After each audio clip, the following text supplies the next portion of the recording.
Pernah nggak sih kamu ngerasa kayak tenggelam di lautan ide-ide keren, tapi bingung banget harus mulai berenang ke arah mana? Tenang, kamu nggak sendirian.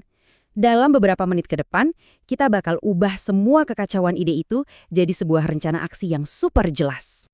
Oke, yuk kita jujuran sebentar. Tumpukan buku yang baru dibaca halaman pertama, kursus online yang cuma ditonton intronya, atau mungkin gitar yang sekarang cuma jadi pajangan.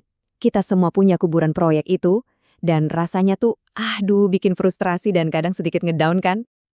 Tapi, gimana kalau sebenarnya ada cara buat mutusin lingkaran setan itu?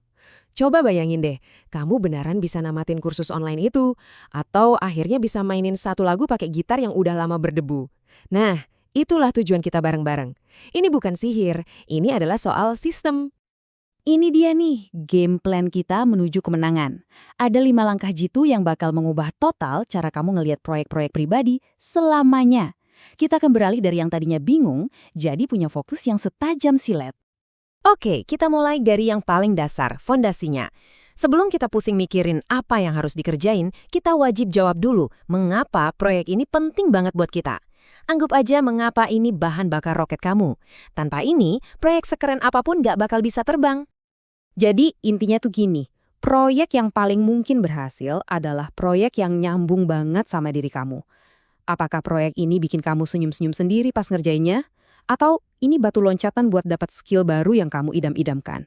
Coba deh, definisikan sukses itu versi kamu, bukan versi orang lain.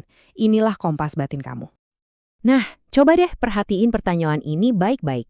Ini tuh cara simpel buat meminimalkan penyesalan. Alat mental yang ampuh banget buat motong semua keraguan. Pertanyaan ini beneran bisa mengubah cara pandang loh. Coba renungin sejenak. Jawaban apa yang muncul dari hati kamu? Biasanya, itulah prioritas kamu yang sesungguhnya. Punya mengapa yang membara itu emang krusial, tapi itu aja nggak cukup. Kita juga harus jujur dan realistis soal sumber daya yang kita punya buat wujudin mimpi itu. Nah sekarang waktunya kita reality check.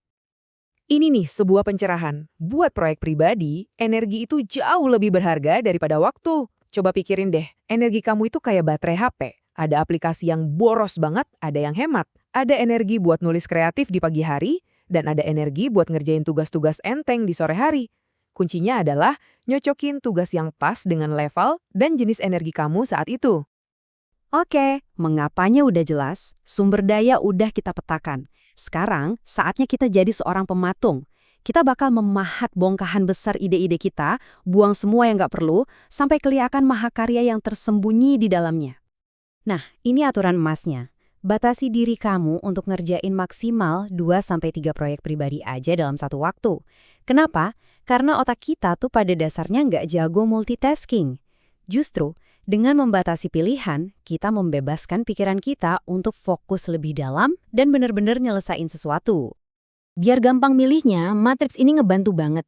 Sebagian besar proyek impian kita, kayak belajar bahasa baru, nulis buku, mulai bisnis sampingan, itu jatuhnya di kotak kanan atas, penting tapi nggak mendesak.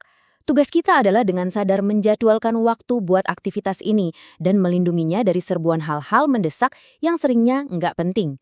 Contohnya, belajar 10 kosakata baru tiap hari, itu masuk ke jadwalkan.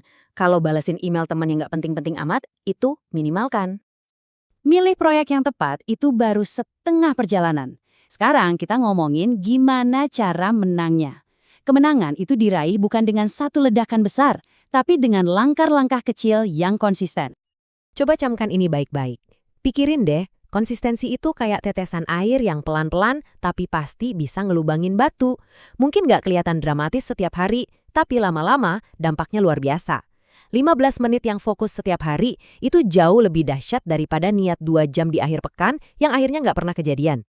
Gini cara praktisnya. Pecah proyek menulis buku jadi tulis 1 paragraf aja. Terus, komitmen sama target super mini yang mustahil gagal. Misalnya 15 menit aja. Lupain puncak gunungnya, fokus aja sama 1 langkah di depan kamu. Dan yang paling penting, rayakan. Selesai 1 tugas kecil, kasih hadiah buat diri sendiri. Ini bakal bikin lingkaran positif yang bikin kamu ketagihan buat terus maju. Nah, kita sampai di bagian akhir yang nyatuin semuanya. Prioritas itu bukan sesuatu yang kamu lakuin sekali terus udah. Anggap aja rencana kamu ini kayak aplikasi GPS. Kamu nggak bakal kan terus-terusan nyetir ke arah yang salah kalau tahu ada rute yang lebih baik? Nah, sama kayak proyek kamu. Ciptakan ritme yang enak buat kamu. Anggap aja tinjauan mingguan itu kencan sama diri sendiri. Bikin teh anget, setel musik favorit, dan jujur sama progres kamu. Tiap bulan, coba lihat gambaran besarnya. Dan tiap musim ganti, tanya lagi ke diri sendiri.